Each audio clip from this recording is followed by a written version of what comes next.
Oui, depuis 24 ans. Donc, je suis entré à la gendarmerie en 1971. J'ai fait mon instruction. Puis après, j'ai travaillé pendant 5 ans dans un mess officier. Puis après, j'ai demandé pour partir en brigade, où j'ai travaillé en uniforme jusqu'en 1985. Et puis, j'ai demandé pour remonter sur Bruxelles à la BSR, donc, qui est une section recherche à la BSR de Bruxelles, où là, j'ai travaillé d'abord dans une section meurtre, hold-up, vol important. Et après, je suis passé à la section financière. Mais il faut savoir une chose, c'est que c'est important pour votre public. C'est pas parce qu'on a travaillé dans des meurtres, hold-up ou finance qu'on ne faisait pas autre chose. Donc, nous étions de permanence 24 heures sur 24. Donc, nous étions prêts à intervenir le week-end, en semaine, la nuit, pour des faits de mœurs, pour n'importe quoi. Parce qu'on pourrait se demander, oui, mais comment ça se fait que des flics, pareils, travaillent dans des dossiers mœurs? Eh bien, donc, voilà l'explication. Jusqu'à ce moment-là, ben, j'ai reçu des félicitations et des félicitations de la magistrature et de ma hiérarchie. D'ailleurs, dans mes évaluations, on avait marqué, bah, continuez, on ne sait pas faire mieux. Mais il faut savoir une chose, c'est que j'ai eu des problèmes avec ma hiérarchie un petit peu avant l'affaire du trou. Et quand j'ai demandé la promotion sociale pour devenir gradé, ben, ma hiérarchie a falsifié mes évaluations. Et donc, j'ai un démenti d'un colonel qui a rectifié tout. Donc, ils avaient passé leur temps à me mettre ben, en bas de l'échelle, alors que pendant des années, ben, c'était parfait. Donc, quand l'affaire du trou éclate, notre section financière est sollicitée par les magistrats de Neuchâtel. Ces magistrats avaient déjà travaillé dans l'affaire Coles. Donc, c'est un ministre qui avait été assassiné, un président de parti, et il y a eu une histoire de titres volés. Et donc, les magistrats de Neuchâtel avaient déjà fait appel à nous. Et donc, quand l'affaire du trou a éclaté, ils nous ont appelés pour s'occuper du volet financier de l'affaire du trou, donc sur les suspects arrêtés à Neuchâtel. Et un jour, l'adjudant de Baz, donc, qui était notre patron, se rend chez le juge Conrad à Neuchâtel. Et là, il y a un appel qui arrive, un appel en néerlandais. Bon, donc en Belgique, ben, on a 3 langues. Et donc, le juge, bon, ben, il comprend peut-être un petit peu le néerlandais, comme beaucoup, mais après, bon. Alors, donc, il a passé la communication à l'adjudant. Et l'adjudant, bon, ben, il a pris note. Et puis, il a dit au juge, voilà, c'est une personne qui veut témoigner contre Nioul, mais comme c'est la PJ qui s'occupe, la police judiciaire qui s'occupe de Nioul, ben voilà le papier. Et 2 jours ou le lendemain ou le surlendemain, le juge a dit non, non, c'est pour vous, vous en occupez. Et donc, le 20 septembre, l'adjudant de Batz a commencé la première audition vidéo filmée du témoin X1 qui deviendra par après, donc perdra son anonymat à sa demande, qui deviendra Regina Louf. Regina Louf Oui, sera entendue à 17 reprises, mais toutes des auditions vidéo filmées qui représentent à peu près 1500 pages. Bon, donc, allez, donc l'audition se faisait, donc c'était une cassette vidéo, donc c'était un enregistrement vidéo. Et quand c'était terminé, la cassette était copiée, l'original était mis dans un coffre et la cassette était retranscrite par des gendarmes. Puis après, vu que X1 parlait en néerlandais, le texte partait chez des traducteurs jurés, requis par un juge d'instruction. Et donc, le juge recevait à ce moment-là la version en flamand et en français. Donc, il y avait les deux versions. Et les cassettes étaient déposées au greffe.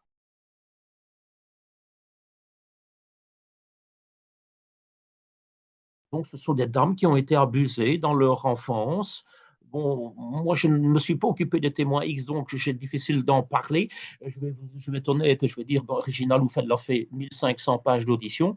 Bah, si j'ai lu 2 pages, c'est beaucoup. Mais c'est des gens qui ont dénoncé des personnalités. Bon, il ne faut pas penser au Palais Royal, hein, non, mais qui ont dénoncé des officiers de gendarmerie, des officiers des membres de la police judiciaire, des hommes politiques et des magistrats. Et donc, ben, ça dérangeait beaucoup de monde. Nous, notre mission, ce n'est pas, bon, maintenant, vous venez chez moi et me dire, ben, hier soir, j'ai été frappé ou violé par le pape. Bon, ben, je sais que le pape est peut-être en visite à ce moment-là, allez, du monde. Donc, je vais dire, bon, allez, va te promener. Mais ici, bon, vous avez des personnes qui viennent, donc on doit vérifier. Et comme l'adjudant de Batz a toujours dit, ça allait prendre 1 an, 2 ans s'il faut, mais on va vérifier. Et donc, est-ce qu'elle est crédible ou pas crédible? Maintenant, je vais prendre un exemple. Vous avez, je ne sais pas quel âge, et je vais vous dire, faites-moi un peu la liste des gens qui étaient à votre communion quand vous aviez 12 ans, et vous allez ou à votre mariage, et vous allez me faire la liste. Et puis je vais vous dire, ta tante Germaine, ben non, elle avait le bras cassé, elle est à l'hôpital. Est-ce que pour ça, vous n'êtes pas crédible? Si maintenant, vous avez 50 ans et je vous dis, tiens, à 18 ans, tu as volé une Opel Kadett. Et vous allez me dire tout de suite, parce que c'est la seule voiture que vous avez volée dans votre vie, vous allez me dire, ben oui, une bleue, une, avec 4 portes. Vous allez me donner le détail. Mais si vous en avez volé 500 et que je vous pose la question, vous allez me dire quoi? Ben oui, laquelle? La bleue, la rouge, la verte, la 2 portes, la 4 portes. Donc, c'est la même chose avec Régina Louf. Elle a tellement vécu de choses que bon, il faut reconstituer tout ça. Et donc, elle nous a mis. Bon, moi, je ne m'occupais que du dossier de la champignonnière, donc l'assassinat d'une jeune fille qui est assassinée à Bruxelles dans une champignonnière abandonnée le 13 février 1984. Et donc, Régina Louf explique à mes collègues, il interroge ainsi, puisque moi, je ne parle pas le flamand, malheureusement, il, elle dit bon, ben, qu'elle a assisté à l'assassinat donc d'une torture d'une jeune fille qui s'appelle Chrissy. Mes collègues, l'adjudant de Batz et le collègue UP, ben, disent tiens, c'est la champignonnière. Et puis ils se disent entre eux ben non, ça a été résolu cette affaire. Parce qu'il y avait des arrestations. Mais les magistrats nationaux qui suivent les auditions, parce qu'on a des magistrats, dont M. Bourlet, le procureur de Neuchâtel, on a des magistrats qui suivent ça, qui disent non, non, non, non, ça c'est le dossier de la champignonnière, ce qu'elle dit là, c'est le dossier de la champignonnière. Et le magistrat national donne ordre au parquet de reprendre le dossier, et le 4 décembre, on confie à l'adjudant de Batz le dossier qui fait une dizaine de cartons. L'adjudant de moi, je suis en congé ce jour-là. Le lendemain, bon, on me donne le dossier, on me demande d'en faire une synthèse. Et je commence ma synthèse. Donc d'abord, je me dis, s'il y a quelqu'un d'arrêté là-dedans, les juges en ont besoin, les avocats en ont besoin. Donc je demande à un collègue de faire une copie, de tout classer. Et le 10 décembre, je commence ma synthèse. Une synthèse où je lis donc tous les procès-verbaux et j'encode donc la date, le numéro de PV et le contenu, enfin un résumé. Et j'ai le mon officier qui arrive, qu'est-ce que tu fais? Bah, mais en fait, on ne va pas perdre son temps avec ce dossier-là, on a autre chose à faire. Bon, je dis, moi, mon chef m'a demandé de faire ça. Moi, je ne t'ai rien demandé. Je dis, mais mon chef, c'est pas vous, c'est l'adjudant de Batz. Et tous les jours, c'était la même chose. Les jours, allez, même le samedi, rentrer comme un fou furieux, je voyais encore même sa femme avec sa sur le trottoir. Il venait se promener à Bruxelles et il venait me surprendre pour voir si je travaillais. Moi, je faisais ma synthèse.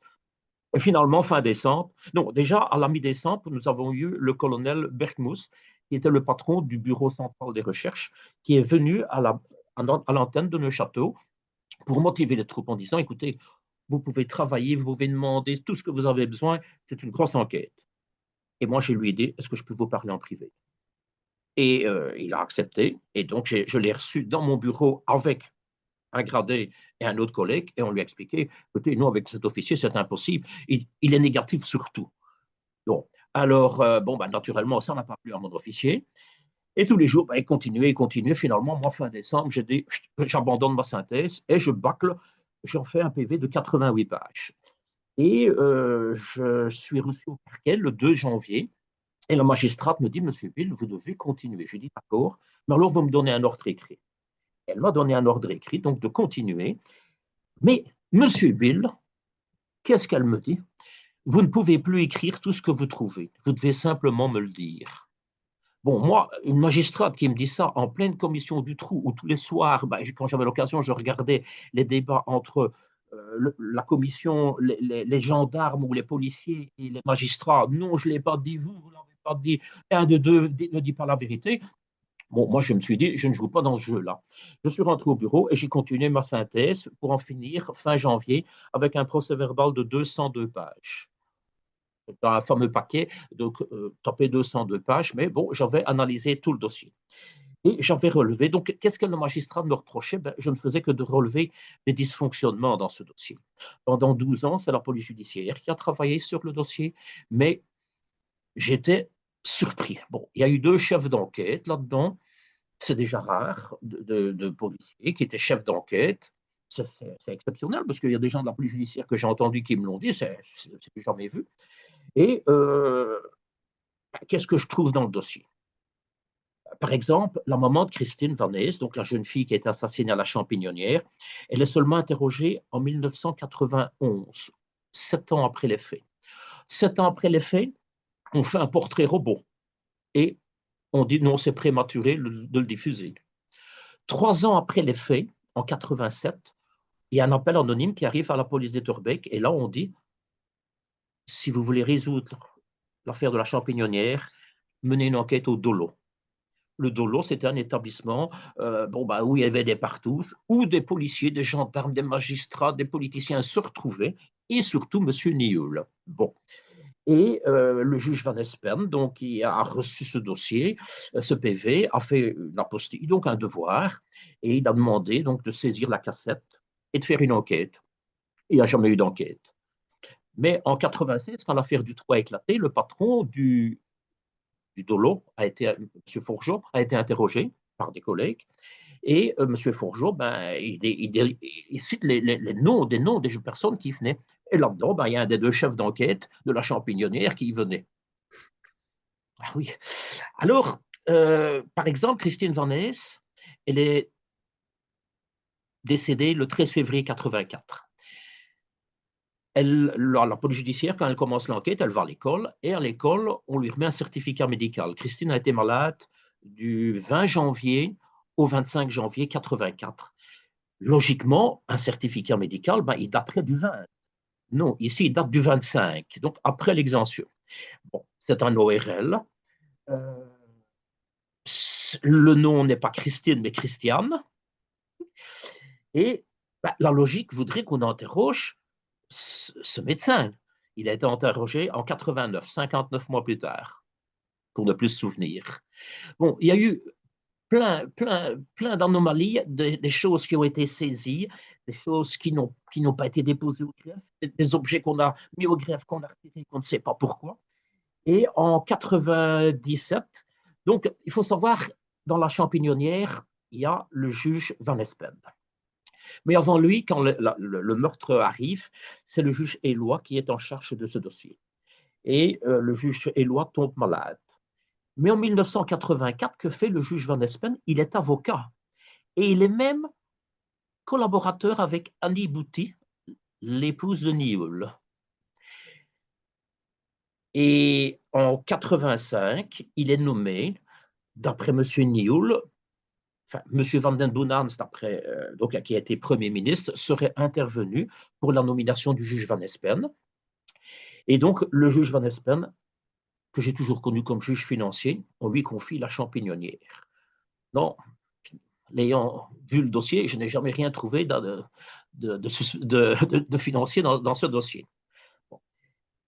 Et le juge Van Espen, donc il y a l'époque où il y a eu des punks qui ont été arrêtés, et le juge Van Espen se présente chez nous parce que donc en avril 96, il demande, enfin donc on clôture le dossier, c'est fini, bon, on ne trouve rien, il y a 12 ans que ça dure, hop, on clôture le dossier.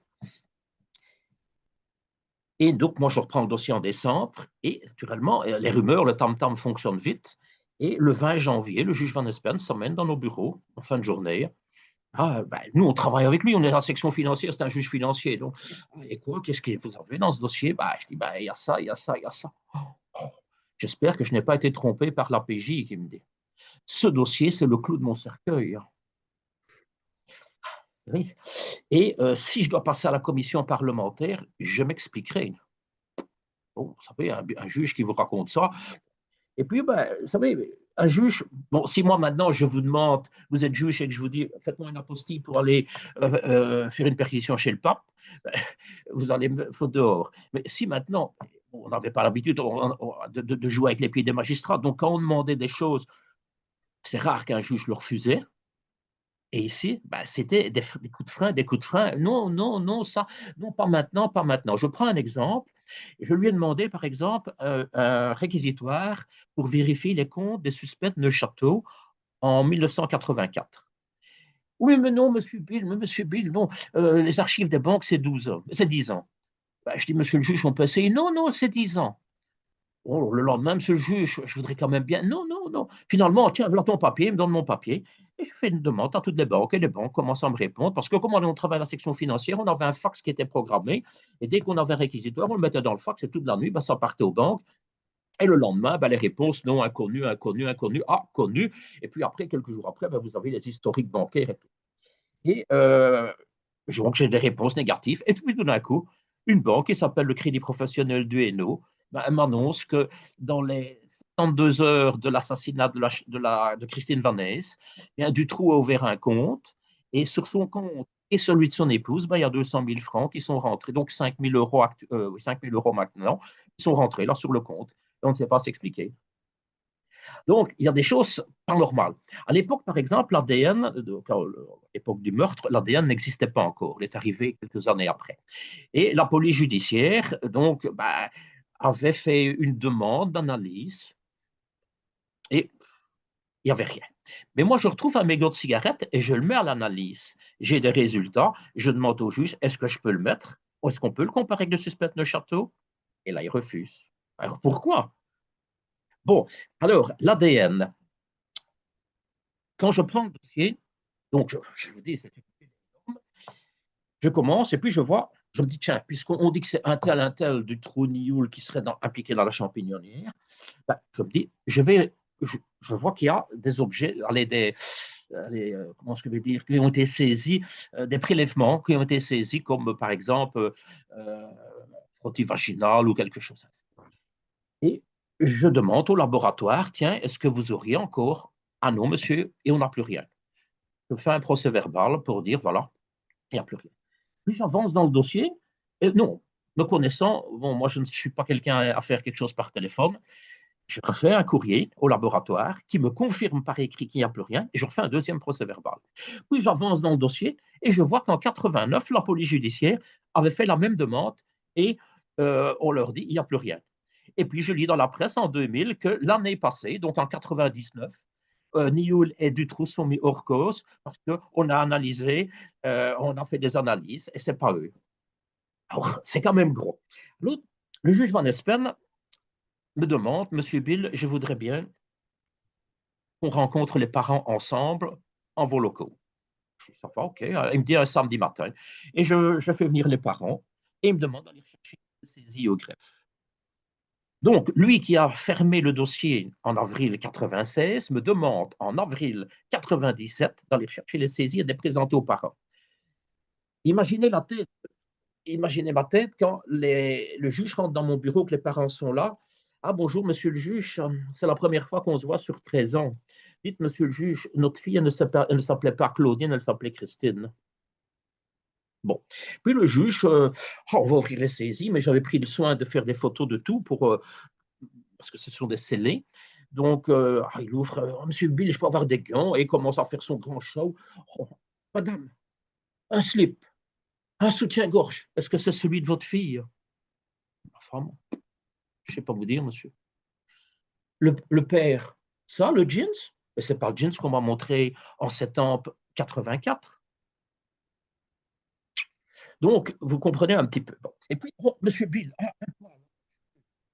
oh, dans le sachet, le grand show devant les parents. Moi, derrière mon PC, je fais mon PV. Et donc, c'est un samedi. Le lundi matin, je dis à deux jeunes, tiens, hop, va au greffe, va porter les nouvelles saisies, donc qu'il aurait déjà dû faire avant de fermer le dossier. Hein. Bon. Et ils vont au greffe, c'est enregistré, ils reviennent avec un numéro, je clôture mon PV, je mets le numéro dans le PV et je le fais porter. Donc, à midi, le juge, il a tout. Donc, il peut requérir à ce moment-là un expert, un laboratoire. Je suis passé à la commission parlementaire du Trou le 14 octobre. Avant d'y aller, c'était la 4e fois que je téléphonais au greffe. Les saisies déposées le lundi matin étaient toujours là, n'avaient pas bougé.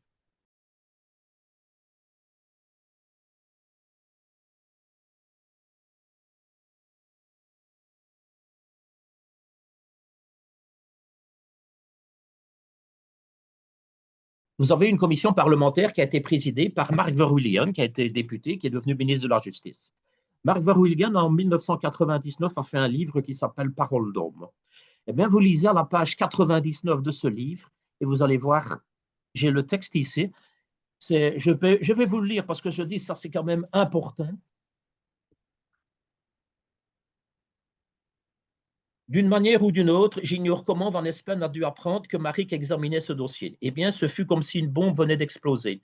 Van Espen sollicita un entretien urgent avec moi et le procureur Benoît de Gemep, ainsi que sa magistrate de confiance Paul Sommers. Ils voulurent me voir illico. Ils me demandèrent: qu'est-ce que c'est? La commission va-t-elle se mêler de la façon dont une enquête a été menée il y a plusieurs années? Alors donc, Verwilligen, oui, ils me firent comprendre en termes non ambigus qu'ils ne voulaient pas d'une quelconque intervention dans la commission dans cette affaire. Bon, il faut savoir que le 4 juin 97, le juge Van Espen me téléphone fou furieux. Monsieur Bill, je veux que vous faites un PV avec tous les articles de presse de ce jour qui parlent de la commission, donc dans le dossier de la champignonnière. Bon, ben, ok, on rassemble les articles de presse francophones, et surtout l'article qui dit Gino Rousseau était là. Ok, on rassemble tout. Je crois que j'ai une dizaine, 10, 12 articles. Je lui fais directement un PV et il me confirme ça par écrit. Et qu'est-ce que la commission a parlé le jour avant? Des protections. Alors, il faut savoir une chose. Le 22 juin, c'est un dimanche, le monsieur Van Espen est chez lui ou à son bureau, je n'en sais rien, et il fait une lettre à ma hiérarchie, au patron, au commandant du district, au commandant de la BSR et au officier qui dirige l'antenne, le commandant du terme. Et il leur dit, voilà, il y a des interférences avec la commission et je suspends tout devoir d'enquête. Moi, le 24 juin, le matin, je vais encore le mardi matin, il y a 2 ans jour pour jour que Julie et Mélissa ont été enlevées. Je me rends à Charleroi où j'interroge une ancienne maîtresse de Dutroux. Et quand je rentre à Bruxelles, on me dit, voilà, tout le monde est mobilisé après-midi, il y a une réunion. Et puis voilà, on sort une lettre, on dit voilà, il y a une lettre du juge, moi, on me montre, moi, du doigt, et tu vas à la maison. Je dis, qu'est-ce que j'ai fait? Tu vas à la maison, tu ne discutes pas, le reste de la semaine, tu restes à la maison. Mes collègues, qu'est-ce qui se passe? C'est un gradé qui raconte ça. Bon, ils font venir le colonel, le patron de la BSR. Oui, il y a une lettre du juge, et toi, tu vas à la maison. Humilié devant tout le monde. J'ai reçu cette lettre par 1 an plus tard, il n'y a aucun nom de gendarme de mentionné dedans. Il y a juste le nom de Patrick Moriot, qui était un député, qui avait fait un livre, Les cahiers d'un commissaire. Il n'y a aucun nom de gendarme et j'ai été renvoyé à la maison. Et 6 mois après, ben, j'apprends par 2 journaux, un francophone, le Télémoustique, et un néerlandophone, de Morgan. La sœur du juge Van Espen, Françoise Van Espen, est la marraine du fils de Nioul et de Abouti. Donc Jean-Michel Nioul, ben, sa marraine, c'est la sœur du juge. Voilà, moi je ne sais pas, et je ne connais pas cette dame. Euh, Moi je me pose des questions parce que pendant 3 ans, j'ai été mis sous enquête. Même le juge me demandait qu'est-ce que j'ai fait. Après 1 an et demi, vous allez encore rigoler, mais c'est que je reçois un courrier recommandé, moi et mon adjudant. Nous recevons un recommandé, lui en flamand, moi en français, qui dit, ben voilà, après 1 an et demi d'enquête, on ne sait pas dire si vous avez fait des fautes, mais si vous en avez fait, venez me le dire. Ah oui, le juge d'instruction, ben, la même chose, mais vous savez, là-dedans, on a monté tellement de dossiers contre nous que quand je suis en faire l'inspection de la gendarmerie, j'ai un adjudant, puis un adjudant-chef, puis un colonel, frère d'un général, qui me dit, écoute, c'est pas ta peau qu'on veut, c'est la peau de Batz, de l'adjudant. Tu nous donnes quelque chose sur de Batz et on te laissera tranquille. Je dis, écoutez, j'ai déjà eu plusieurs patrons dans ma carrière. C'est le seul à qui je ne sais rien reprocher parce que c'est un type vraiment droit, vraiment honnête. Il ne va pas dévier de 10 minutes. Si c'est l'heure, c'est l'heure. Il ne va pas mettre 10 minutes en plus comme certains. Voilà. Et donc, moi, je ne savais rien dire. Et puis, je suis appelé chez le juge d'instruction. Mais en somme, notre officier fait un parce que bon, je dis, c'est tellement vaste cette histoire. Le 26 août 97, l'autre officier, donc le commandant du terme, francophone, rédige un procès-verbal à charge de l'adjudant de Batz pour faux en écriture. Et qu'est-ce qu'on met dans ce PV? Bien, en somme, un jour, quand Régina a parlé de la champignonnière, ils lui ont montré des photos. Elle a dit P10. Et P10, c'est Christine Vanès. Mes collègues savaient que ce n'était pas Christine Vanès. Mais bon, c'était en fin d'audition parce qu'elle était entendue la nuit à sa demande, donc c'était tard. Bon. Mais mes collègues, donc c'est le 13 novembre 96 qu'elle dit ça, mes collègues font des recherches pour identifier qui est la photo P10 Et le 6 décembre, ben, ils déterminent que cette fille s'appelle Annick Dujardin. Ils font un procès verbal, le 117 487, qui est envoyé au juge Langlois, puisque c'est lui qui s'occupe à Neuchâtel des auditions de X1. Le juge l'enregistre, enfin, son greffier l'enregistre chez lui le 16 décembre sous le numéro 142. Et notre officier, le 26 août de l'année suivante, fait un procès verbal pour dire qu'il n'y a pas eu de suite au procès verbal du 13 novembre. Mais il envoie ça à Bruxelles, il ne l'envoie pas à Neuchâtel. Parce que Neuchâtel, il va dire, ben non, il y a une suite. Et donc, notre officier rédige ce procès verbal à charge de l'adjudant de Batz, et le dossier arrive au parquet de Bruxelles. Et là, on le confie à une juge, Madame Goblet. On attend un mois, et, enfin, avant de lui donner, et là, Madame Goblet, apparemment, d'après, parce que bon, j'ai encore eu de bons contacts avec certains magistrats, enfin, bons échos, greffiers ou n'importe quoi. Apparemment, Madame Goblet n'aurait pas voulu jouer dans le jeu qu'on voulait lui faire jouer. Et donc, on a confié ce dossier au juge Pignolet, Jacques Pignolet, juge d'instruction avec qui j'ai travaillé des années, vraiment un type bien.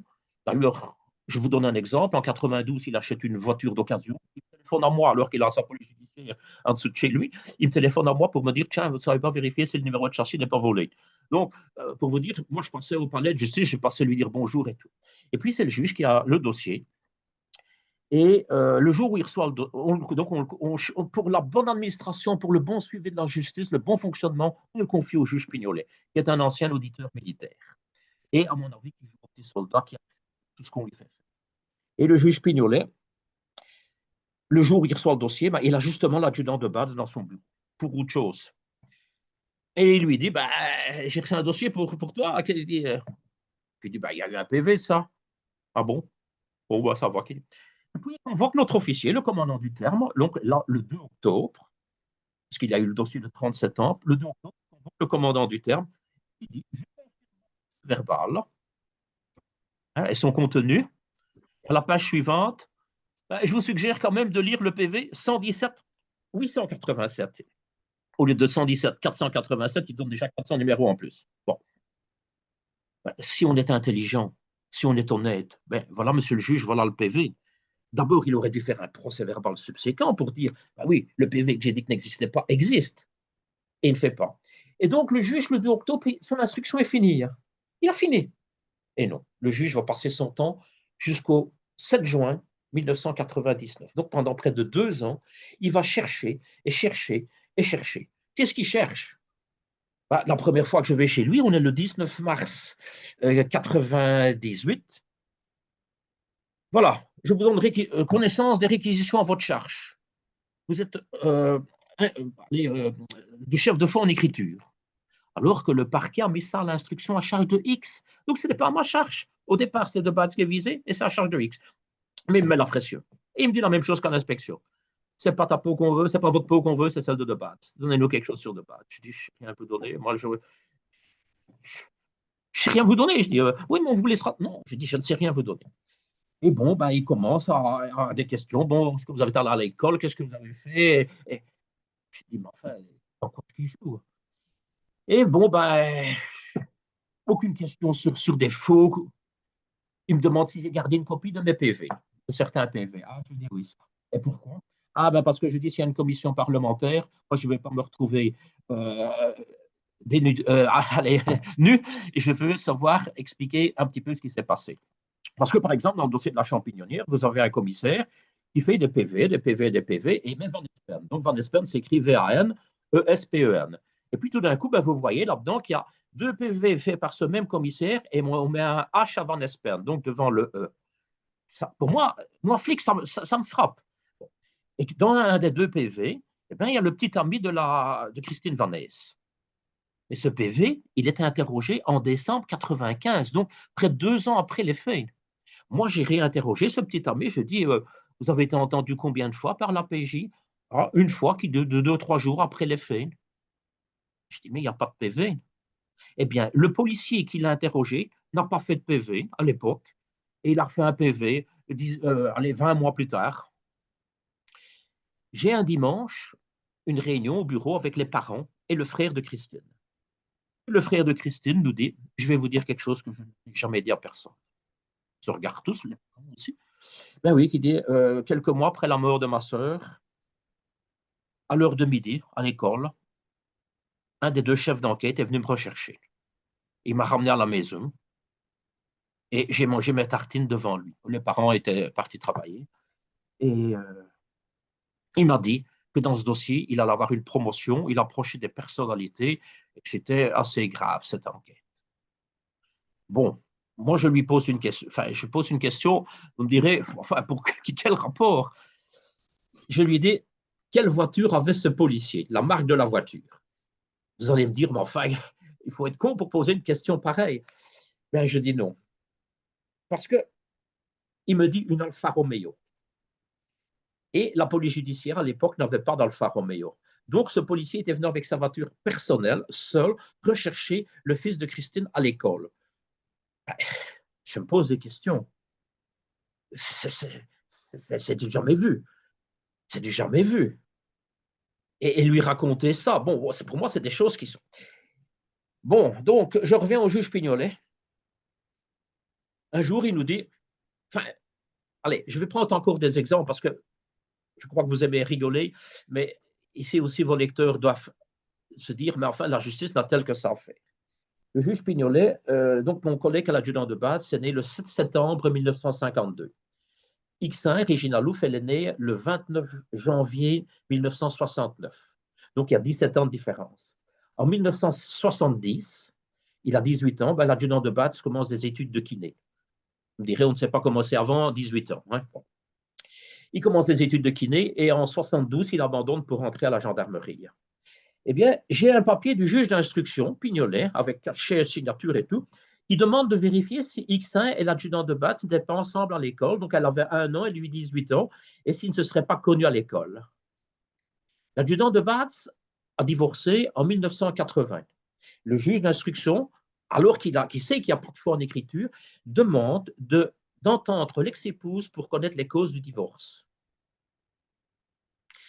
Le juge, un jour, nous dit, ouais, maintenant, vous soupçonne d'avoir tué un homme. Bon, comme vous soupçonnez de tout, bon, bah, je dis, c'est qui? Le gouverneur Galopin. Je dis, c'est qui ça? Le gouverneur de la Banque nationale qui me dit. Je dis, ça s'est passé quand? Le 28 février 44. Il regarde dans ses papiers, 28 février 44. Oui, mais je dis, moi, je suis né en 53, lui, il est né en 52. Ça, je n'ai pas vu. Ça ne fait rien. Qui dit, foutez le camp, je vais faire une enquête sur vos parents. Bah, je dis, mon père est mort en 71. Et l'adjudant, bah, moi en 76. M'en fous, je vais faire une enquête. Il désigne un colonel et un adjudant, il faut une enquête. Pour mon père, ils n'ont rien trouvé. Mais pour le père de l'adjudant, là, un criminel. En 1947, il était militaire et il a dérapé dans un virage avec un camion de l'armée. Et donc, il a reçu une infraction à l'article 42 de l'arrêté royal du 1er février 1934, qui était le code de la route à l'époque. Et il a été condamné par le Conseil de guerre à 100 francs d'amende. L'adjudant de base a demandé au juge, est-ce que mon père a bien payé, que je ne sois pas privé de ça dans ma succession. Donc, voilà à quoi un juge s'est amusé pendant 2 ans pour faire. Parce que la commission parlementaire, elle attendait les résultats de l'enquête. Il faut savoir aussi qu'il y a eu une relecture des dossiers. Et donc, moi, je suis viré le 24 juin, mais je dois partir en Argentine dans un autre dossier, et au mois de juillet. Et donc là, je peux revenir travailler au début juillet, et je prépare mon dossier pour partir en Argentine. Et j'ai un collègue qui me cherche sur mon bureau un rapport. C'est le rapport 256 du 2 juillet. Et ça, il a fait la relecture des auditions de X1 dans le dossier de la Champignonnière. Mais il faut savoir qu'il y a 7 auditions dans le dossier de la Champignonnière. Alors, réfléchissez un petit peu, on analyse la première, la deuxième et la 7e audition. Pourquoi est-ce qu'on ne fait pas les 5 autres, les 4 autres? Bon, donc, on analyse 3 auditions. Et puis, on fait un rapport, et là-dedans, on marque qu'il y a eu un PV le 13 novembre, et puis qu'il n'y a pas eu de suite. Et là, on est le 2 juillet. Ils ne disent pas ça à Neuchâtel. Ils disent ça à Bruxelles, mais ils ne disent pas ça à Neuchâtel. Bon. Le 11 juillet, ils parlent quand même d'une relecture. Le juge Langlois vient à Bruxelles, mais nous, on nous écarte. On ne peut pas participer à la réunion. Et le juge dit, il faudra relire tous les dossiers, mais on change les équipes. Donc, celui qui a travaillé pour X1, ben, il va s'occuper de X2. Enfin, Voilà, on change un petit peu. Bon, on n'avait jamais fait, mais moi, je ne vois rien d'anormal à ça. Mais nous, du terme, se sert de ça pour nous dire, hop, vous êtes à la maison, je vous mets en repos. Et puis, il nous met en repos, et puis, il nous, euh, bon, il nous renvoie à la BSR de Bruxelles, à la section financière. Donc, nous sommes des fraudeurs, nous sommes des tricheurs, des manipulateurs, et on nous renvoie faire des enquêtes financières. Pour qui? Pour le juge Van Espen, pour le juge Pignonnet et pour d'autres magistrats. Oui, c'est comique. Bon. Mais le colonel Brabant, lui, il devient fou de voir ça. Alors, il demande, il écrit une lettre le 25 septembre au président du tribunal en disant, mais est-ce qu'ils ont toujours la confiance, hein, parce que, oui, il est impatient, et on ne répond pas à mes courriers. On ne lui répond toujours pas. Puis,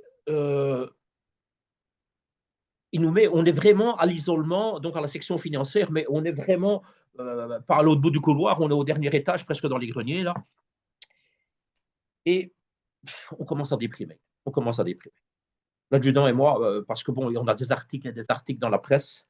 Moi, je suis accusé d'avoir monté un dossier contre le Desrupeaux. J'ai 4 fois mon nom et mon prénom sur une page dans le Soir illustré.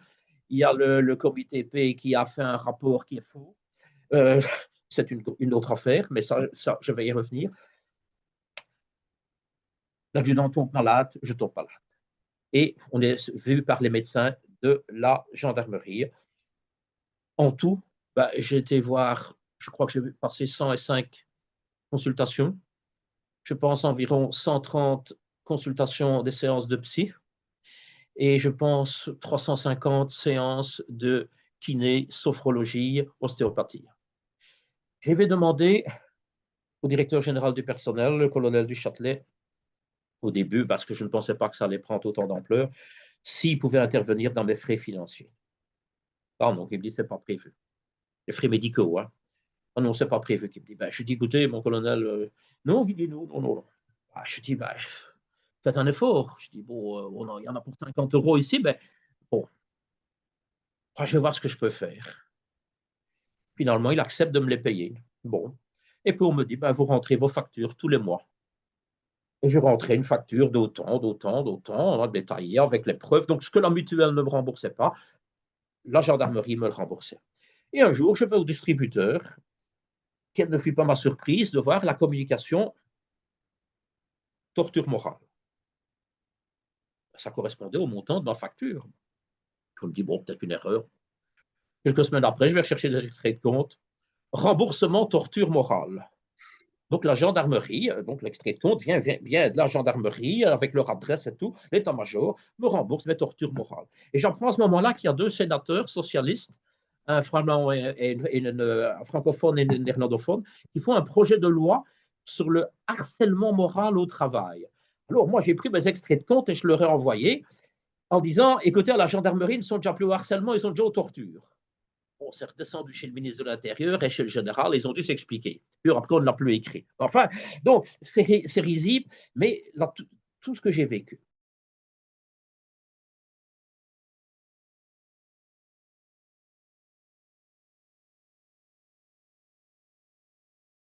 Il n'y a pas que l'affaire du trou. Il fallait nous faire passer pour des monteurs de dossiers d'hommes politiques.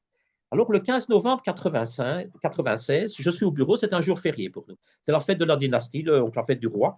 Et je suis au bureau, je travaille donc dans des dossiers. Et tout d'un coup, je reçois un coup de fil. On nous demande de faire 2 perquisitions d'urgence. Juge d'instruction, je lui dis, Madame Gruet, je dis, dans quoi? Ah, c'est un dossier de la police judiciaire. Bon, je dis, écoutez, moi, j'ai assez de travail. Appelez l'adjudant. J'appelle l'adjudant, ah non, j'arrange-toi avec la juge. Il dit à la juge, non, on a assez de boulot. La juge téléphone au colonel, et le colonel Brabant, oui, c'est eux. Alors qu'il y a une section mœurs à la police judiciaire, on doit faire 2 perquisitions chez deux particuliers qui s'avèrent être des homosexuels.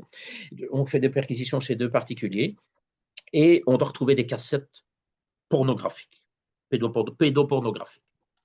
Donc, l'adjudant dit, le colonel a dit que, mobilise du monde, envoie quelqu'un chez le juge chercher le mandat, et puis mettez-vous en route, moi je reviens au bureau. Et l'adjudant revient au bureau, Enfin, nous, on part à 10, 2 fois 5, puisqu'on a deux perquisitions à faire. Il est déjà 8 heures au soir et on peut les faire que jusqu'à 21 heures, les heures légales, parce que c'est entre 5 et 21 heures. Donc, on arrive là, il n'y a personne dans l'île. C'est deux personnes qui habitent dans le même immeuble, mais pas dans donc deux appartements différents. On requiert un serrurier, boum, boum, on ouvre les portes et on rentre et on voit des cassettes. On commence à regarder les cassettes et on voit, bon, ben, oui, des trucs d'adolescents, enfin, des jeunes hommes, bon, on voit pas d'enfants, mais bon, je ne sais pas dire s'il a 15 ans ou s'il en a 18. Hein, bon. Bon, je téléphone dans l'adjudant, je dis voilà ce qu'on a déjà trouvé. Bon, ben, la juge, vous devez rester sur place jusqu'à temps que les gens rentrent. Ah bon. Et là, on trouve sa facture, on trouve un costume de steward. Oh, je me dis, flûte, alors s'il est à l'autre bout du monde, on est bien parti ici. Puis, on voit la facture de téléphone. Ah, moi. Et puis, j'entends une voix, allô? Et moi, je fais, oui, allô? C'est qui? C'est moi. Où tu es? Ah ben, je suis là. Ah ben, j'arrive. Ah ben oui, si je lui dis que c'est la gendarmerie, bon ben le mec, je ne sais pas qui j'ai affaire, moi. Bon, donc, je prends deux, trois collègues et on arrive là dans un bazar. Une boîte, ils sont une centaine, bon, tous gentils, hein, mais bon, je demande quand même deux collègues en uniforme et puis on rentre. Je dis, tiens, un tel, ah, ils sont là. On les emmène au bureau. Et quand je reviens au bureau, ben, l'adjudant est là. Et qui est là? Le colonel. Un colonel qui revient un vendredi soir. Est-ce que c'est pour des indemnités? Je n'en sais rien. Les indemnités de nuit ou de week-end, je n'en sais rien. Mais enfin, il passe la nuit. Et l'adjudant me dit, ben, toi, tu entends un tel, puisque l'autre parle flamand, ben, c'est les autres qui l'entendent. Et moi, je me mets dans mon bureau. Et dans le bureau à côté, avec la porte ouverte, ben, j'ai l'adjudant Pirard qui fait le procès verbal d'interception. Et moi, je fais l'audition. Je dis, qu'est-ce que je lui pose comme question? Je n'ai pas de dossier, moi, je ne sais rien. C'est un dossier de la police judiciaire qu'on a refusé. Qu'est-ce que tu as fait comme étude? Ah, qu'est-ce que tu fais comme travail? Je ne sais pas quoi lui demander, moi. Puis je monte à l'étage, après une heure. Mais cet après-midi-là, il y a le major de Crâne, un officier du BCR, qui était le patron de la cellule de disparition. Il s'emmène à mon bureau, il me dit, voilà, je viens enregistrer un procès verbal. Parce que chez eux, ce n'est pas une unité opérationnelle, ils n'ont pas de répertoire, enfin, pour enregistrer des procès-verbaux. Il vient enregistrer un procès-verbal et je lui dis, vous me laissez une copie. Et puis il s'en va et il me donne la copie. Il n'y a pas d'annexe. Normalement, il doit y avoir 5 annexes. Je regarde, enfin, je dis, il s'est trompé dans le numéro, il a inversé les numéros, il s'est trompé de date, il a mis 15 septembre au lieu du 15 novembre. Bon, c'est un officier, bon. Enfin, bon, ils ne sont pas tous comme ça. Hein. Je lui sors, je dis, écoutez, vous avez, parce qu'il est parti au parquet en urgence, et dans son PV, on parlait qu'il est allé avoir des fuites dans la presse sur des hommes politiques. Fait de mœurs. Moi, en pleine nuit, je ne sais pas quoi faire. Moi, je suis là avec un gars dans mon bureau. Et je regarde ce PV. Je sonne au major. Je dis, major, vous m'avez laissé le PV, mais il n'y a pas d'annexe. Et moi, je travaille cette nuit. J'ai besoin des annexes. Oh, mais moi, je suis loin, qui me dit. Ah ben, je dis, vous n'avez qu'à vous arranger. Vous allez dans votre gendarmerie locale et vous envoyez un fax. Oh, ouais. Bon, moi, petit gendarme, je donne un ordre au major. Mais enfin, bon, il s'exécute. Je dis, moi, je travaille dans une instruction. J'ai besoin de ça. Et il me faxe. Et là-dedans, ben, dans les annexes, on trouve 14 fois le nom de Graffé, ou 13 fois le nom de Graffé et 14 fois le nom de Desrupeaux, ou l'inverse. Mais enfin, bon, plus d'une dizaine de fois les deux noms. Je monte à l'étage. Et déjà, dans la voiture, je demande à mon gars, tu sais pourquoi tu es là? Non, qui me dit. Ah, comment bien. Ben, vous savez, si je viens vous chercher, vous allez quand même demander qu'est-ce que j'ai fait. Eux, ils ne posent aucune question. Je monte à l'étage, je vois mes deux collègues qui tentent le flamand. Je dis alors, bien. Ah, il dit qu'ils ont vu une fois des hommes politiques, hein, qui, ben, graffiaient des rupos, mais qui ne s'est rien passé, ils étaient majeurs. Je redescends. Je dis, est-ce que tu as déjà rencontré des personnalités? Je ne dis pas politiques, hein, donc personnalités, bon, ça peut être un patron d'entreprise, enfin, je ne sais pas moi, un grand sportif. Bon. Ah oui, qui me dit, graffier des rupos. Donc, il me donne les deux mêmes noms. C'est quand même bizarre. Et puis, mais je dis, ça s'est passé quand? Oh, moi, la personne que j'interroge a 26 ans, je crois, bah, il y a 3-4 ans. Bon, c'est un majeur. Et on s'est vu, on s'est dit bonjour. C'est tout. Rien, rien. À 4h15 au matin, moi, je termine mon audition. Ben, je n'ai pas d'aveu, j'ai rien du tout. Ah oui. L'adjudant reçoit un appel téléphonique du centre de transmission radio, donc ceux qui gèrent les équipes. Voilà, il faut téléphoner à l'état-major pour faire le communiqué de presse sur l'affaire des Rupeaux. Je dis, quelle affaire des Rupeaux? Des Rupeaux qui était le président du Parti socialiste, mais qui était aussi vice-premier ministre. Et bourgmestre, enfin maire là, à Mons, donc on n'a pas travaillé dans l'affaire des Rupeaux. Et puis on entend là, à 6h au matin à la radio, la BSR a fait des perquisitions dans l'affaire des Rupeaux. Donc c'est une magistrate du parquet qui me demande, qui nous oblige à prendre un dossier de la police judiciaire dans un dossier qui ne vise pas des Rupeaux et qu'on implique des Rupeaux. Bon. Moi, le lendemain, à midi, je retourne à la maison, les autres continuent à visionner les cassettes. L'affaire des Rupeaux commence, c'est un scandale dans la Belgique. Le procureur général, le lundi, transmet au président de la Chambre un rapport en disant que suite aux auditions, qu'il est temps maintenant de dénoncer les faits. Vous imaginez? Mais moi, j'apprends tout ça par après. Hein.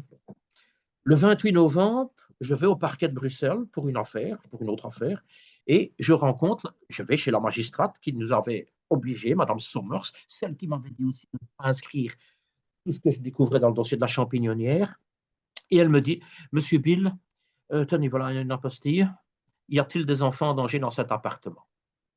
Et à nouveau, on visait Monsieur Desrupeaux. Mais quand je réfléchis bien, je dis, mais cette apostille, les gendarmes qui doivent allez, on est compétent dans tout le territoire. Moi, je suis dans le fond de la Belgique en short et en congé et je vois une infraction de roulage, je peux dresser procès verbal, il n'y a pas de problème. On est compétent dans tout le territoire du royaume. Mais ici, pourquoi est-ce qu'elle ne donne pas ça à des autres gendarmes? Enfin, bon, je ne fais ni deux, je rentre au bureau et on me dit, ah, on déménage, demain, on va dans un autre bâtiment, on fait une antenne. Bon, l'officier du terme, déjà, personne ne travaillera le week-end. Je dis, moi, je travaillerai le week-end. Personne ne travaillera le week-end. Je dis, moi, je travaillerai le week-end. Je dis, voilà, on me demande s'il y a des enfants en danger dans cet appartement. Moi, je commence des auditions. Bon.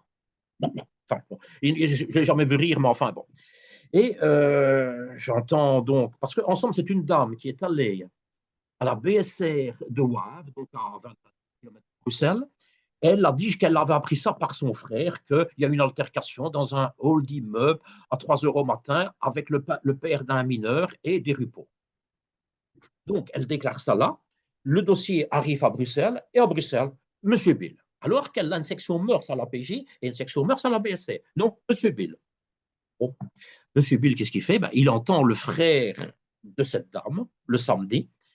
Et le frère, il me dit, ben, écoutez, c'est pas moi qui ai assisté à ça, c'est un tel qui est aussi allez, un syndicaliste bien connu à l'époque. Bon, je ne vais pas citer son nom, je ne vais pas l'impliquer là-dedans, mais je ne sais pas s'il voudra bien vous témoigner. Ben, je dis, écoutez, voilà ma carte, rentrez, allez le voir et demandez-lui. Et il rentre, et le gars me téléphone, il me dit, ben, je viens demain. Et le lendemain, le type, il vient et il me déclare ce que l'autre m'a dit. Bon, ben, il y a une altercation et tout. Je fais mon procès verbal, je ne fais rien d'autre. Et le lundi matin, je ne vais pas chez la magistrate, je vais chez le procureur. Monsieur II, je me mets en personne. Je dis, s'il vous plaît, voilà mes PV, au revoir. Je pars. On est le 2 décembre. Le 10 décembre, monsieur Desrupeaux est mis hors cause par la Cour de cassation devant le Parlement. Okay. Le 12 décembre, Stéphane de Klerk, ministre de la Justice, demande à la police des polices, qu'on appelle le comité P, d'ouvrir une enquête pour voir la façon dont les services de police ont travaillé dans l'affaire Desrupeaux. Le 11 février, je suis appelé au comité P, 4 heures d'audition, 11 pages d'audition, et à la fin, on me tend la main. En tout cas, vous, monsieur Bill, il n'y a rien à vous reprocher, vous avez été prudent pour tout, vous avez fait des PV pour tout. Mais merci, je le savais, j'ai toujours travaillé comme ça. Le 28 mars, donc monsieur Desrupeaux est blanchi depuis 3 mois, monsieur de Gemep écrit un document et il le signe, et mon commandant du terme m'apporte ça, mon chef d'équipe est en congé, l'adjudant de base est en congé, et du terme en fin de journée, ça mène, tiens, voilà. Je regarde le papier, je dis, c'est une blague. Non, puis dit, non. Qu'est-ce qu'on me demandait? De poursuivre l'enquête de façon discrète sur le vice-premier ministre Desrupeaux.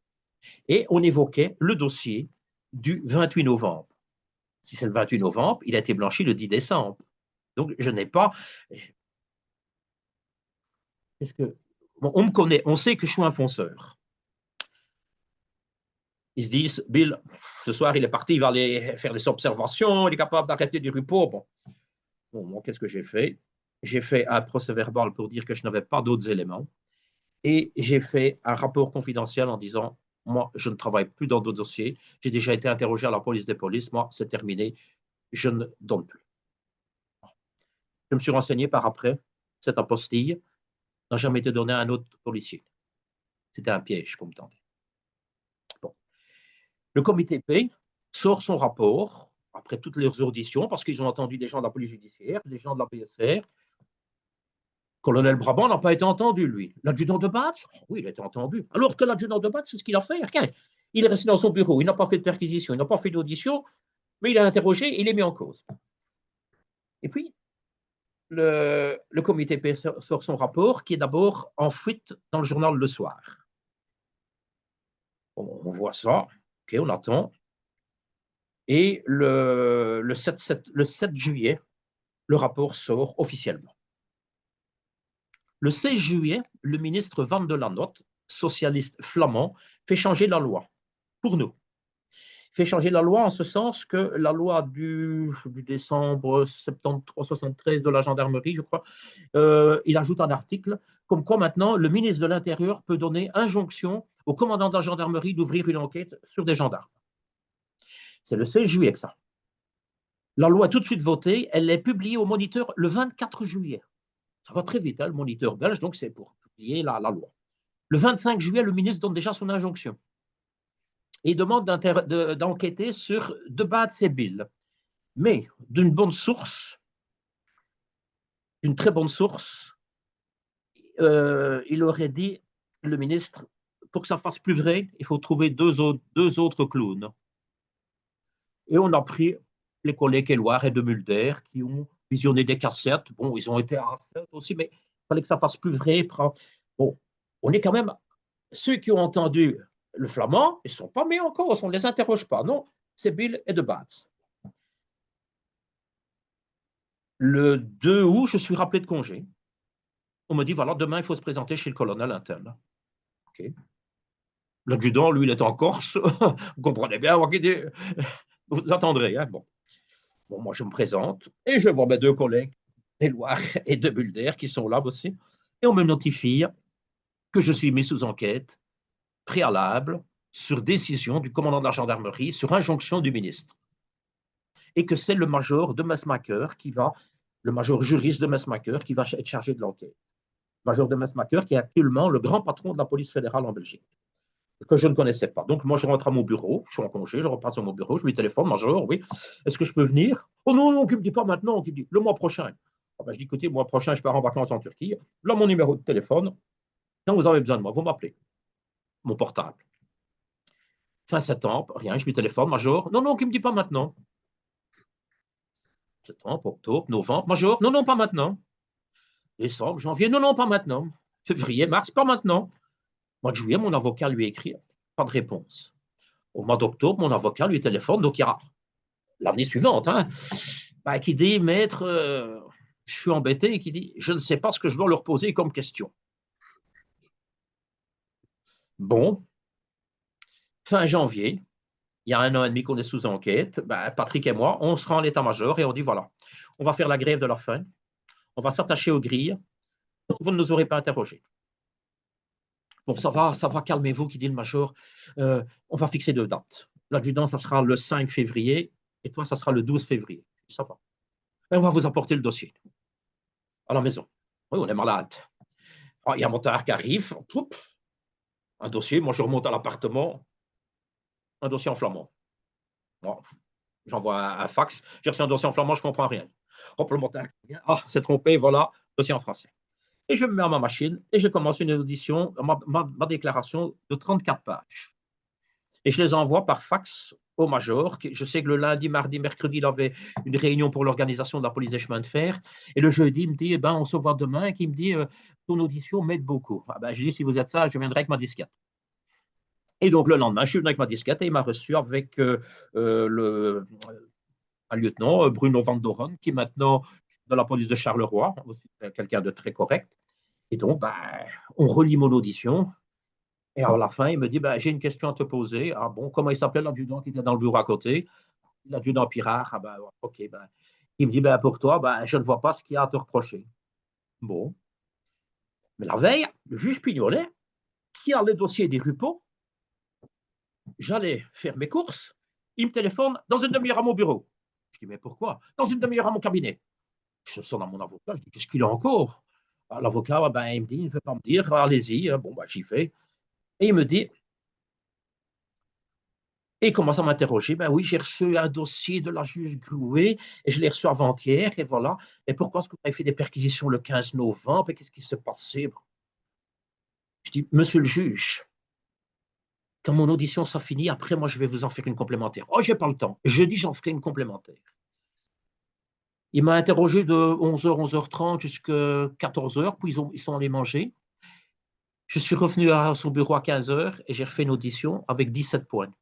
Là-dedans, le premier point, je lui demande de ne plus être convoqué de façon sauvage comme il venait de le faire. Et dans le dernier point, je lui dis, maintenant, vous allez acter ce que vous nous avez dit le 17 septembre 1998. Vous nous avez dit à nous, suspects de Bats et Bill, que selon votre enquête, ce serait Desrupeau lui-même qui aurait monté le dossier pour devenir inattaquable. Une des solutions de votre enquête serait ça. Ou alors c'est pour faire la chute du gouvernement, mais vous nous avez dit que c'est possible qu'il aurait monté le dossier pour lui-même pour devenir inattaquable. Vous l'actez. Et il l'a acté. Donc j'ai cette audition-là aussi. Il faut savoir une chose, c'est que la police judiciaire, donc je me suis Desrupeau s'est constitué partie civile dans le dossier 274 de 90, j'essaie de le dire en français, de Pignolet. Et donc, il s'est constitué partie civile pour savoir pourquoi on avait monté un dossier contre lui. Et je me suis constitué, avec l'adjudant, on s'est constitué partie civile dans ce dossier. Et donc, nous avons eu accès. Nous avons pu aller au greffe et lire le dossier et acheter les pièces. Et là-dedans, j'ai découvert que la police judiciaire payait quelqu'un, j'ai tous les reçus, il y en a pour environ 2000 € maintenant, mais bon, je parle de ça en 96, on payait quelqu'un pour témoigner contre Desrupeau. Et donc, toutes les pièces sont dans le dossier Pignolet. Et malgré ça, Pignolet continue à m'ennuyer. Bon, quand le major de Messmacher a fini son enquête, 5 mois plus tard, j'ai le directeur général du personnel qui me téléphone. Il me dit, bon, bah, je vais le transmettre au général. Apparemment, il n'y a rien dans le dossier. Je dis, ça, je le savais depuis longtemps. Bon, mais entre-temps, quand je suis entendu par le major, j'ai une lettre du procureur général, une lettre du procureur de la cassation, j'ai une lettre du procureur du roi de Bruxelles qui me disent il n'y a rien à me reprocher dans, le rapport, dans votre enquête sur Desrupeau ou quoi que ce soit. J'ai même une lettre du comité P qui dit la lettre des gendarmes de Bâle-Civil anticipe parce qu'aucun nom n'est mis en cause. Effectivement, dans le rapport de 75 pages, mon nom est mis une seule fois, c'est dans la synthèse des gens qui ont été interrogés. Par contre, quand on lit le rapport, ben, on voit qu'un tel ont été mis en cause. Non, je ne suis pas mis en cause. Bien. Le colonel du Châtelet me dit je vais le transmettre au général. Le général, pendant 2 mois, on fait des allers-retours avec donc, le dossier fait des allers-retours entre le général et le colonel pour voir si on ne saurait quand même pas changer un mot, une virgule, pour mettre quand même un petit quelque chose. Après le 6-7 ans, ben, on ne sait rien mettre, bon, ben, on l'envoie au ministre. Et le ministre qui est devenu, parce que le gouvernement change souvent en Belgique, donc c'est devenu, ce n'était plus un socialiste, c'était un libéral, M. Duquesne. Et donc le 26 octobre, Antoine Duquesne signe une note comme quoi on est hors cause dans le dossier du Rupeau. Qu'est-ce que je fais? Moi, j'écris au comité P pour dire votre rapport, il est faux. Pourquoi il est faux? Parce qu'à la page 71, il y a des conclusions. Les conclusions, je les connais par cœur, il y a 2 lignes. On a abusé d'un mandat judiciaire pour procéder à l'audition d'un témoin. En échange d'aveux, des mensonges ont été avancés. Comment est-ce que moi je démontre ces 2 phrases-là? On a abusé d'un mandat judiciaire. Bon, moi j'avais 2 mandats de perquisition, un pour chez chacun. Et le mandat de perquisition demandait de les entendre. Est-ce qu'on a entendu des témoins? Non. On a entendu les personnes perquisitionnaires. Donc la première ligne ne tient déjà pas. On n'a pas abusé d'un mandat pour entendre des témoins. On a entendu 2 personnes. En échange d'aveux, des mensonges ont été avancés. Est-ce qu'on a eu des aveux? Non. C'est fini. Ça ne tient plus. Donc, quand tout est fini, j'écris au comité P Ils ne me répondent pas. J'écris alors à Herman De Croo, qui est le président de la Chambre, qui est le père de l'actuel Premier ministre, et qui me dit ben, je vais voir ce que je peux faire. Et lui contacte le comité P, et puis le comité P m'écrit vous n'étiez pas concerné. On m'écrit ça en 2002. Et en 2003, je suis convoqué au comité P. Pourquoi est-ce que vous avez, à la demande du juge Pignonnet, pourquoi est-ce que vous avez fait des perquisitions le 15 novembre 96? Et là, bon, je me doutais de quoi on allait me parler, donc je suis venu avec une audition préparée de 15 pages pour dire, bah, il faut savoir une chose, c'est qu'on passait à la commission parlementaire. Et là, tous les partis politiques y étaient, dont les socialistes. Et on nous avait dit, vous allez vous faire fusiller par les socialistes, parce que vous êtes des monteurs de dossiers.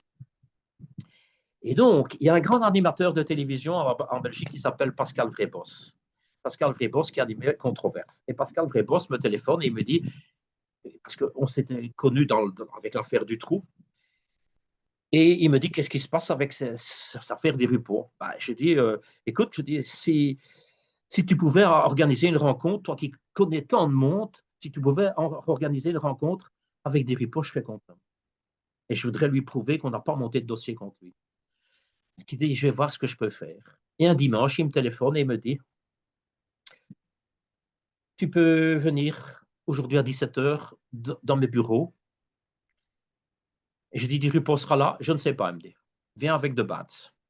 OK. Et on est là chez lui à l'heure, bien entendu. Et puis, il y a deux hommes qui arrivent, un en moto et un en voiture.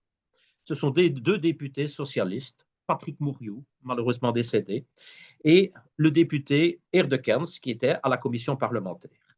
Et on se présente, ben on dit, ben on est les gendarmes qu'on parle tant de nous dans la presse pour l'instant, qu'on a viré pour les dossiers X, mais on ne vient pas vous voir pour ça.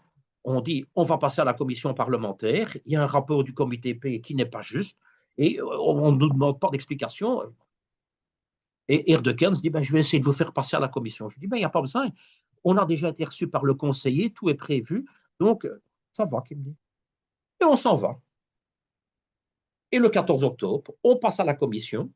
Monsieur Morio, qui a fait un livre, Les Caïns commissaires, a démissionné de la commission et il est remplacé par Charles Janssens, un autre socialiste, et alors il y a aussi Monsieur Serge Moureau, socialiste.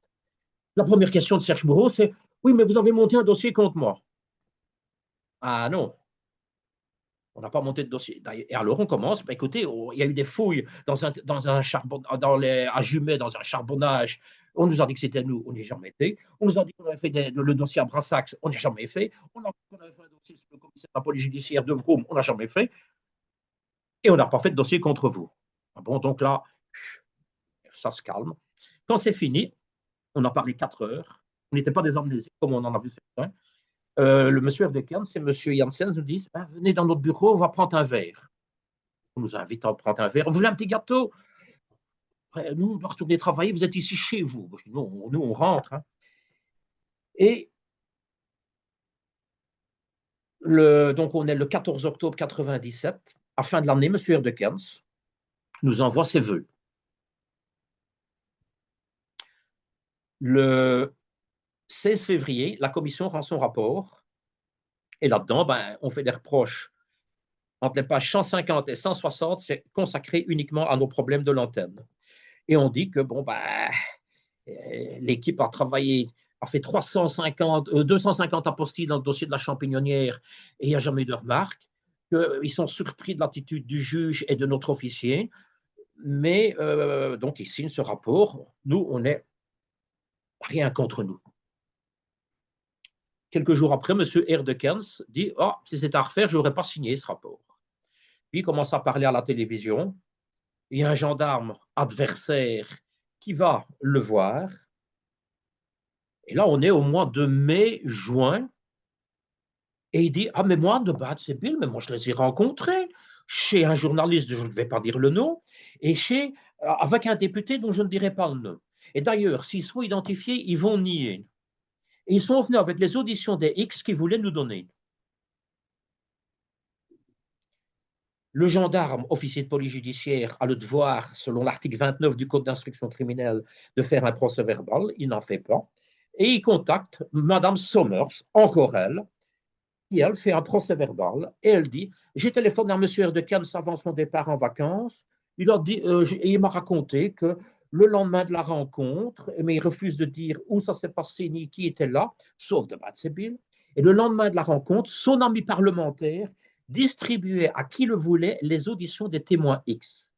Elle acte tout ça. Et donc, je lui ai téléphoné avant son départ en vacances. Je lui ai dit que ça serait à l'instruction chez le juge Pignonnet. Vous imaginez, il y a des affaires de tentative de meurtre qu'on ne met même pas à l'instruction. Et ici, on le met directement, on dit même à quel juge on va le confier.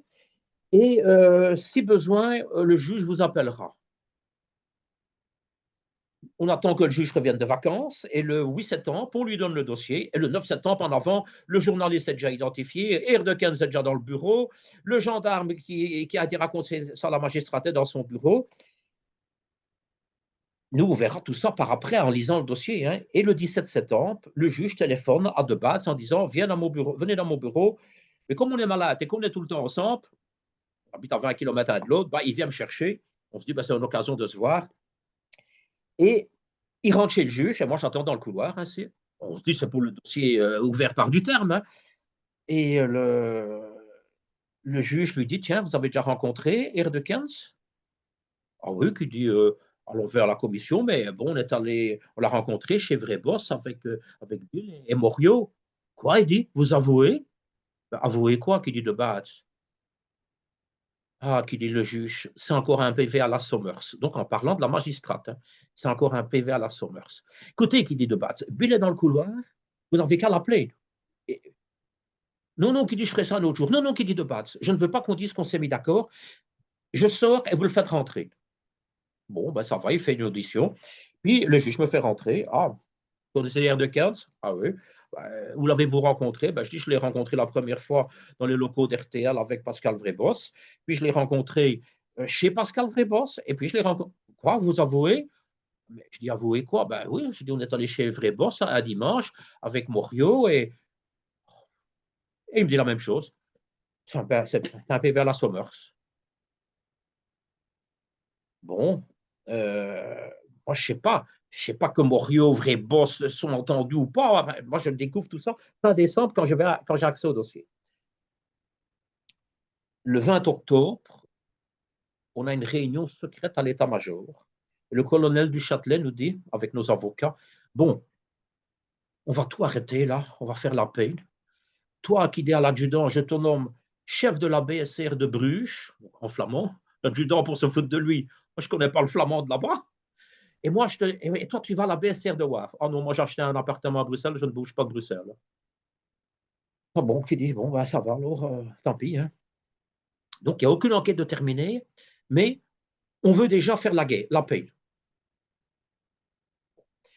Le 21, on sort de là et on entend que la presse parle de l'affaire Erdogan, des gendarmes de Bad-Sebil. Et le lendemain, dans la presse, Erdogan a fait ses commentaires en parlant qu'on doit nous virer de la BSR et qu'on a violé le secret professionnel. Donc voilà un type qui est avocat, qui est bourgmestre, qui est député, qui est chef de la police,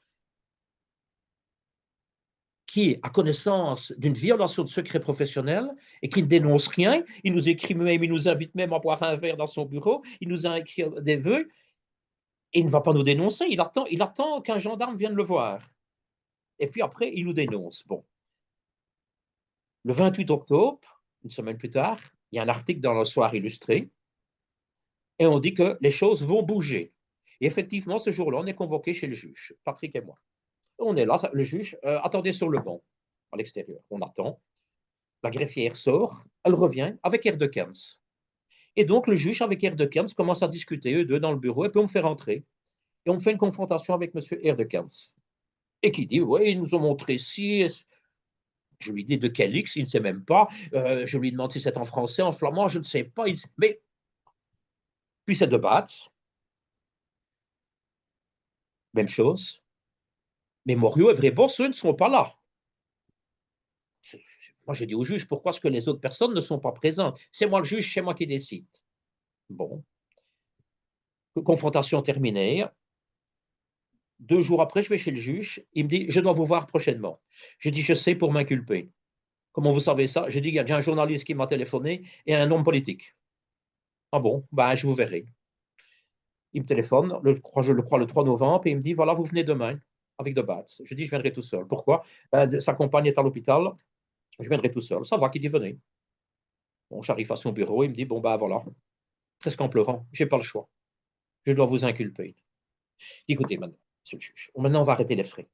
Si vous m'inculpez, j'ai dit, je ne suis pas venu en voiture, je suis venu en métro. Si vous m'inculpez, je me jette sous le métro en retournant, ou alors je saute maintenant par la fenêtre du 3e étage. Allez, monsieur Bill, ne faites pas ça, rentrez chez vous, je ne vous inculpe pas. Rigolez.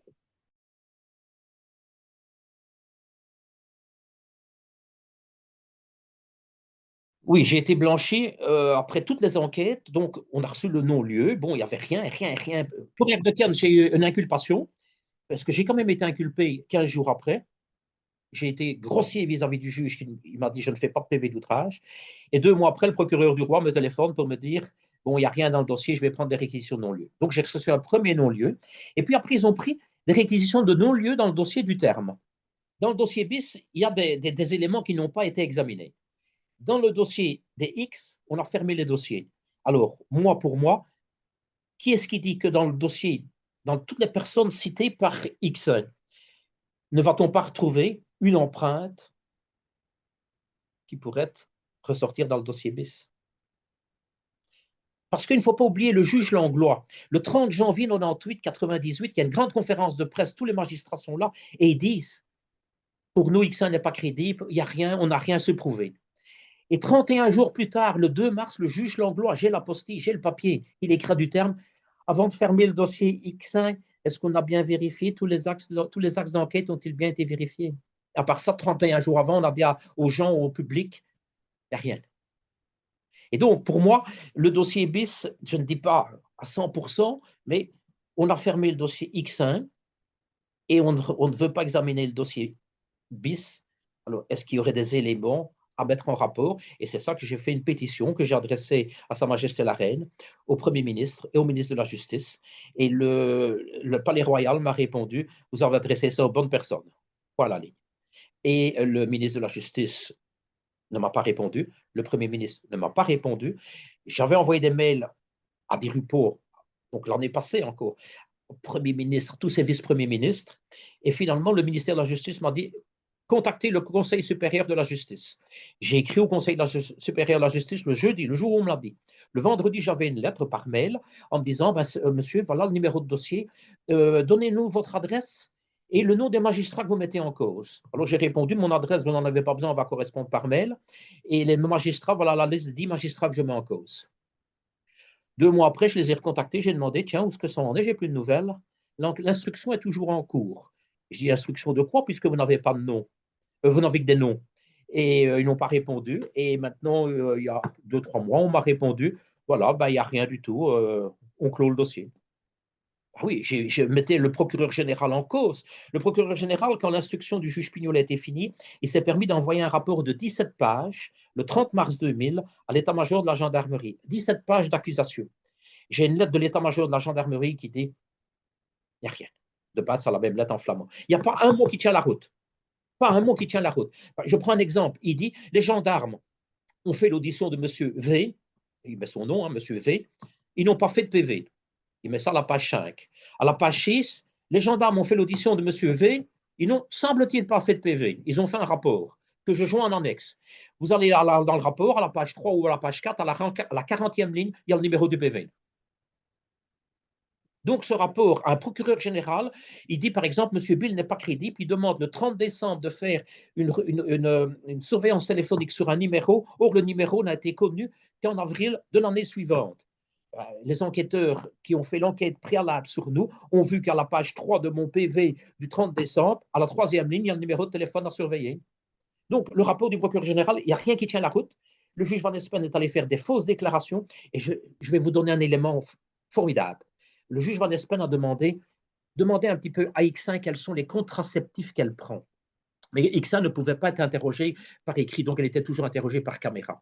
Mais elle ne pouvait plus être interrogée à ce moment-là parce qu'elle était soumise à un collège d'experts psychiatriques. Et donc mes collègues allaient la chercher, ils la conduisaient chez l'expert, ils attendaient, puis ils la ramenaient. Et dans la voiture, mon collègue, pas de base, un autre, il lui a demandé qu'est-ce que tu prends comme contraceptif. Elle n'a pas vu ce qu'il écrivait. Et lui, il a fait un PV en mettant du Marvolan. Marvolon. Il y a 8 lettres, il y a 3 voyelles. Le juge Van Espen a fait une déclaration chez le juge Pignolet, mais enfin, je suis quasi certain, 99%, si pas plus, que c'est lui qui a tapé son audition et il dit le marvolan n'existe pas. J'ai demandé à un médecin légiste. Effectivement, le marvolan n'existe pas. Mais le marvelon, c'est un contraceptif. Il y a 8 lettres, il y a 3 voyelles. De marvelon, on en a fait marvolan. Que si X1 avait vu, elle aurait peut-être dit c'est pas juste. Et là-dessus, X1 n'est pas crédible. X1 avait dit que Weinstein était à la champignonnière. Weinstein, c'est un complice de Dutroux qui a été assassiné par Dutroux. Eh bien, Weinstein était en prison en France, mais Weinstein avait des congés pénitentiaires. Eh bien, pour décrire que Weinstein avait un alibi, j'ai un collègue qui a fait un procès-verbal. Le procès-verbal, il y a 2 numéros.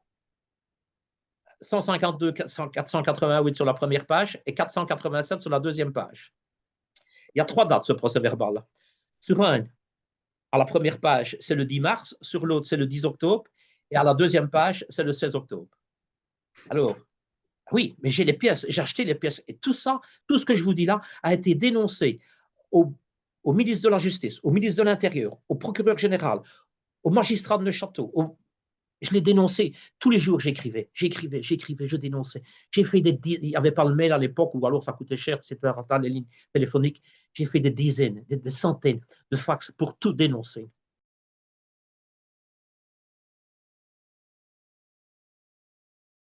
Je pense que oui, bon, la pétition n'a pas été fort suivie parce que bon, j'ai 3000 signatures à peu près. Bon, il n'y a pas eu beaucoup de publicité, pas celle que je voulais, mais on nous a toujours fait passer pour des menteurs. Maintenant, il faudrait une commission parlementaire, mais autre chose qu'avec des hommes politiques. Moi, je veux bien qu'il y ait des avocats, qu'il y ait bien des citoyens. Moi, je veux bien m'exprimer devant 100 personnes. Je veux bien parler une semaine devant 100 personnes et leur prouver vraiment tout. Moi, je n'ai rien à cacher. Je peux regarder n'importe qui droit dans les yeux. On n'a pas triché. On a monté des dossiers contre nous. On a mis en néant les enquêtes. Là-dedans, c'est les victimes qu'il faut penser. C'est aux victimes qu'il faut penser. Alors, si moi j'avais été de la famille de Dutroux, ou ma soeur aurait été la marraine du fils de Dutroux, je ne sais pas quoi, j'aurais été un juge. Un juge, il se retire de l'enquête, il se désiste. Et il ne fait pas tout un cinéma comme il a fait. Parce qu'il faut voir, depuis le mois de mai, il s'inquiétait dans des courriers, la commission parlementaire, et qu'est-ce qu'on doit faire, si on doit y passer et tout. J'ai tous les courriers, j'ai acheté toutes les pièces à 75 € la feuille. J'ai acheté pour des milliers d'euros de pages, j'ai tout. Et tout est en lieu sûr, c'est dans 3 pays différents sur des CD, parce que bon, s'il arrive quelque chose, bon, j'ai assez de personnes qui pourront reprendre ça, parce que bon, c'est quelque chose de grave. Moi, je n'ai pas une feuille de papier chez moi.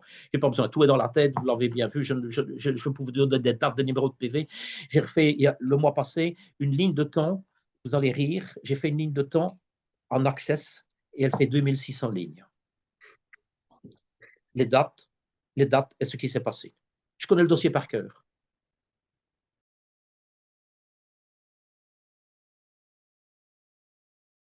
Merci d'avoir accepté mon audition et si vous avez l'occasion, je vous demande de passer mon bonjour à M. Bourlet. Alors aussi, il faut le savoir, je suis occupé à rédiger un livre. Je suis occupé à rédiger un livre depuis 2018. Bon, ça fait peur à des éditeurs. Maintenant, je ne vais pas entrer dans les détails. On est occupé à le refaire avec quelqu'un d'autre. Ça ne sera peut-être pas en Belgique.